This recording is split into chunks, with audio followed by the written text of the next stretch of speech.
Hi guys, আসসালামু আলাইকুম। আপনারা সবাই কেমন আছেন? আল্লাহ তাআলার অশেষ রহমতে আমরা ভালো আছি। এই তো সকালবেলা শাক আছে, ভেন্ডির ভর্তা আছে, ডাল আছে, ভাত আছে। সকালবেলা নাস্তায় এই তো একদম একটা ছোট আয়না আছে আমাদের বাড়িতে, তাই একটু আপনাদের সাথে শেয়ার করলাম। আমার চেহারায় ঠিক মতন দেখা যাইতেছিল না।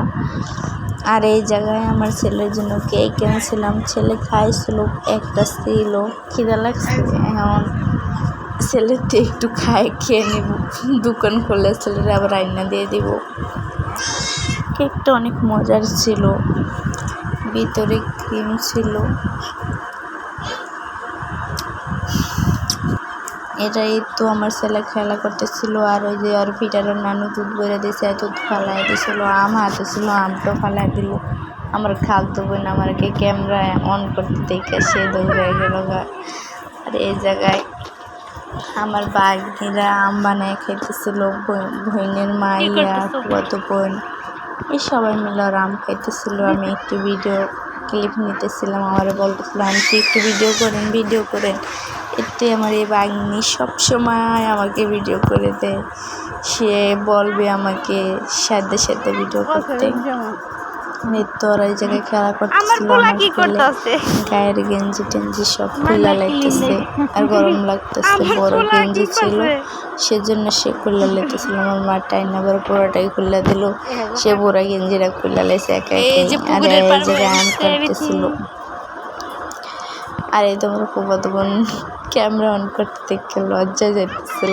আমার ছেলে গেঞ্জি দিয়ে দুষ্টামি করতেছিল।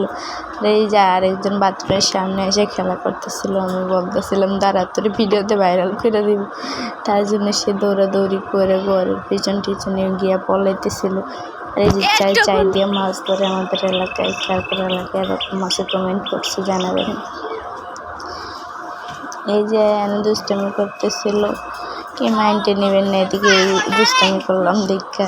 আর ভিডিও চাইতেছে না, বাচ্চা পোলা বানিয়ে লেগে ওর সাথে একটু দুষ্টামি করলাম। আর ওই যে আরেকজন করে গিয়ে লুকাইতেছে, আমি ভিডিও করি আর কান্নাকাটি করতেছে। আর আরেকজনের তো আম বানাই না, খাওয়াই হইতেছে না, খাইতেই আছি। আর আরেকজনের বলতেছিলাম আমি তোর একটু ছবি তুলে দিই, ছবির নাম দিয়ে ভিডিও করতেছিলাম। আর আরেকজন আইয়া দুষ্টামি করতেছিল, হে ভাই বোনের দুষ্টামি। আর এই জায়গায় আমাদের 10টা হাঁসের ডিম বসেছিল, 5টা বাচ্চা হয়েছে। বাচ্চাগুলো নিয়ে আমার ছেলে বুড়ার জন্য বোনা এসে দেখতেছে আমাদের বাড়ি বুড়া পিচ্ছি আন্ডা বাচ্চাগুলো। আর এই তো সন্ধ্যাবেলা হয়ে গেছিল। আর এই তো রাত্রেবেলা লতি ভাজি আছিল, শাক আছিল, মুরগির মাংস আছিল আর ভাত। আমি খাওয়া আমার প্রায় শেষ। আর আমার মনে হয়েছে আপনাদের সাথে শেয়ার করলাম না তো কি রান্না হয়েছিল। আমার ছেলের জন্য আমার মা খিচুড়ি